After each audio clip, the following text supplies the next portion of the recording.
સમાચારમાં આગળ વાત દ્વારકાની નશાના કારોબારનો સનસનીખેજ ખુલાસો થયો છે। નશાકારક કેપ્સ્યુલના કારોબારનો પર્દાફાશ થયો છે।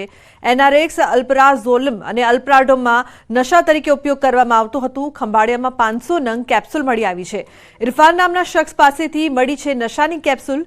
સપ્લાયર વિજય ગોંડલિયાની પણ શોધખોળ શરૂ કરાઈ છે।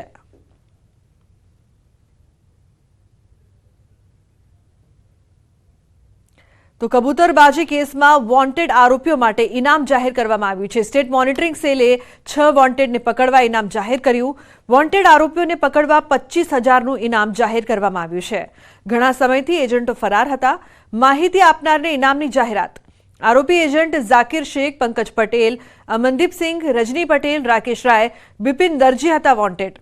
तो सोला हाईकोर्टे पोलीस स्टेशन में गैरकायदेसर विदेश मोकलवाना बहाने छेतरपिंडी अंगेनी फरियाद नोंधाई हती।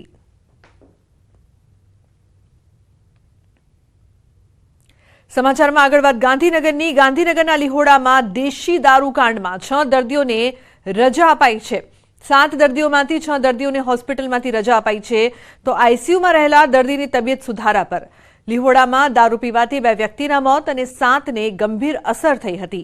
आईसीयूमां रहेला दर्दीने जनरल वोर्डमां दाखल कराया छे। लिहोडामां दारू पीवाथी 9 लोकोने असर थई हती। सूरतना उधनामां पतिए ज पत्नीनी कारनी चोरी करी। पतिए तेना माथे देवुं थई जता तेने सरभर करवा तेना मित्र पासे पोतानी ज पत्नीनी कारनी चोरी करावी। 6 जान्युआरीना रोज घरनी बहार पार्क करेली स्विफ्ट डिजायर कारनी चोरी थई हती, जेने लईने कंचनबेने पोलीस फरियाद दाखल करावी हती।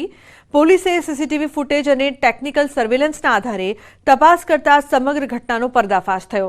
उधना पोलीसे कंचनबेनना पति गोवर्धन सिंहनी धरपकड़ करीने कार चोरी करनार मित्रनी शोधखोळ हाथ धरी छे।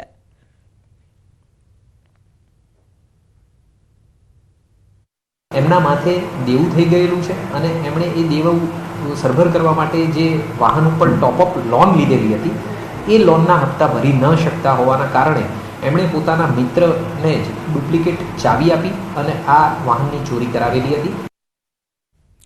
पाटणमां रखडता ढोरनो ત્રાસ, આધેડનો લેવાયો ભોગ। હારીજમાં રખડતા ઢોરની અડફેટે આધેડનું મોત નીપજ્યું। રાત્રિ સમયે જમીને ચાલવા નીકળ્યા હતા આધેડ। ઘાયલ રજનીકાંત કોટક નામના આધેડને રેફરલ હોસ્પિટલ ખસેડાયા હતા, જ્યાં સારવાર દરમિયાન તેમનું મોત થયું। હારીજના અંબેશ્વર સોસાયટીમાં રહેતા હતા મૃતક। બનાવ બાદ સ્થાનિકોમાં રોષ છે। રખડતા ઢોર સામે કાર્યવાહીની માંગ કરવામાં આવી રહી છે। आ रीते हारीजनगर में रखड़ता ढोरनो खूब ज त्रास है। जो આવી રીતે नहीं करे तो अवारनवार पण भूतकाळ में पण आवा प्रसंगों बनेला है અને નવેસર હજુ પણ ઘણા પ્રસંગો બનવાના ખૂબ જ ચાન્સ છે। તો આ બાબતે હારીજનગર પંચાયતે તાકીદે પગલાં લેવા જોઈએ।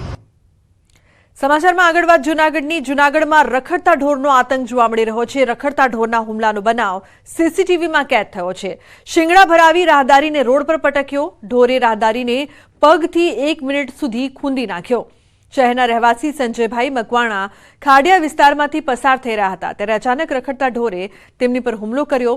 પહેલા શિંગડા ભરાવી સંજયભાઈને રોડ પર પટકી દીધા હતા અને બાદમાં 1 મિનિટ સુધી પગથી ઢોરે સંજયભાઈને ખૂંદી નાખ્યા હતા। આ સમયે આસપાસના લોકોએ તેમને છોડાવવા ભારે પ્રયાસ કર્યા, પરંતુ વિફરેલા ઢોરે તેમને પગથી ખૂંદતો રહ્યો। આ આખો બનાવ સીસીટીવીમાં કેદ થયો છે।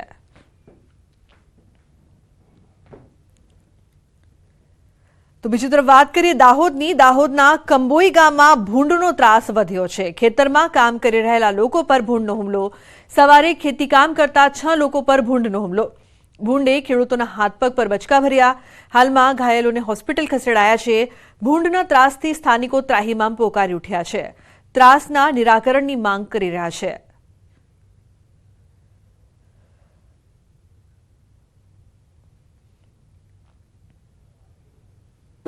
જેની તપાસ કરી તો બધાને વધારેમાં વધારે જે નુકસાન થયેલું છે નૃસિંહ દીતા અને શમસુ માનસિંહ ભાભોર, એમને વધારે નુકસાન થયેલું છે અને જંગલ ખાતાને જાણ કરી કે હવે આને ગમે તે ઇલાજ કરો।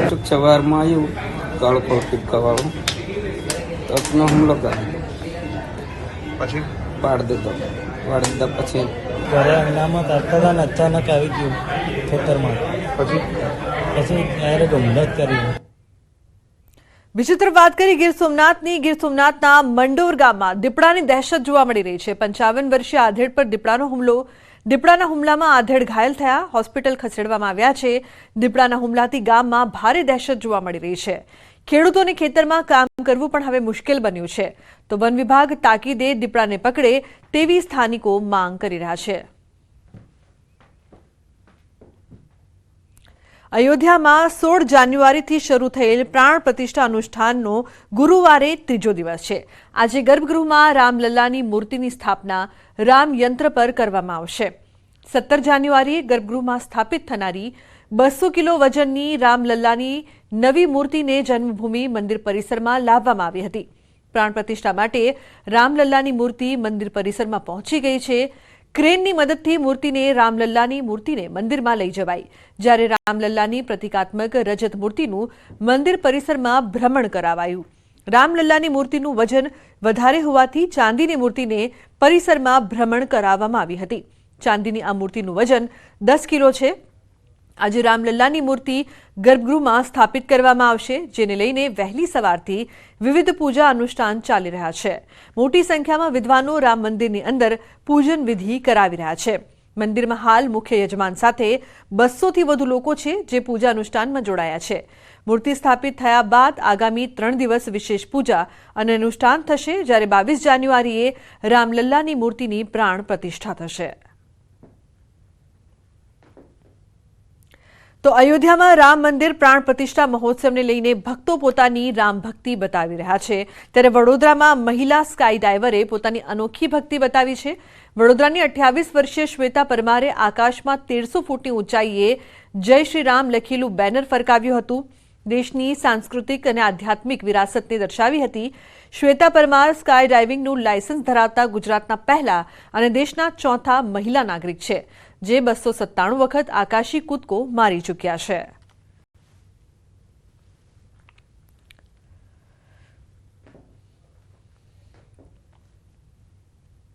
તો અયોધ્યા ખાતે રામ મંદિર પ્રાણ પ્રતિષ્ઠા મહોત્સવ માટે અમદાવાદના છારોડી સ્વામિનારાયણ ગુરુકુળના સ્વામીને આમંત્રણ મળ્યું છે. અયોધ્યા જવા માટેનું સ્વામી માધવપ્રિયદાસજી તથા બાલકૃષ્ણદાસજીને આમંત્રણ આપવામાં આવ્યું છે. આ સાથે 22મી જાન્યુઆરીએ મેમનગર ગુરુકુળ ખાતે ભવ્ય કાર્યક્રમ યોજાશે, જેમાં રાત્રિ દરમિયાન ભવ્ય દીપોત્સવ અને આતિશબાજી કરાશે. આ કાર્યક્રમમાં ભક્તોને પ્રસાદ રૂપે લાડુનું વિતરણ કરવામાં આવશે.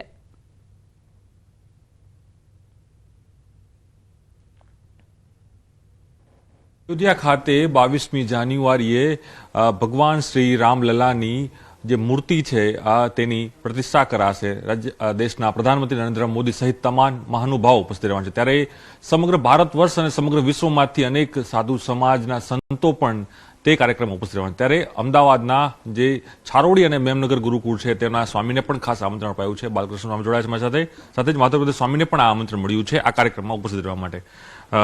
બાલકૃષ્ણ સ્વામીજી, ખાસ કરીને એક અલૌકિક કાર્યક્રમ થવાનો છે, ઇતિહાસમાં કદાચ ઐતિહાસિક ઘટના હશે, એ રામલલ્લાનું મંદિર નિર્માણ થઈ રહ્યું છે. આમંત્રણ આપને મળ્યું છે આપના પરિવાર તરફથી, જે કહી શકાય સ્વામિનારાયણ સંપ્રદાય તરફથી, ગુજરાતમાંથી પ્રથમ વખત.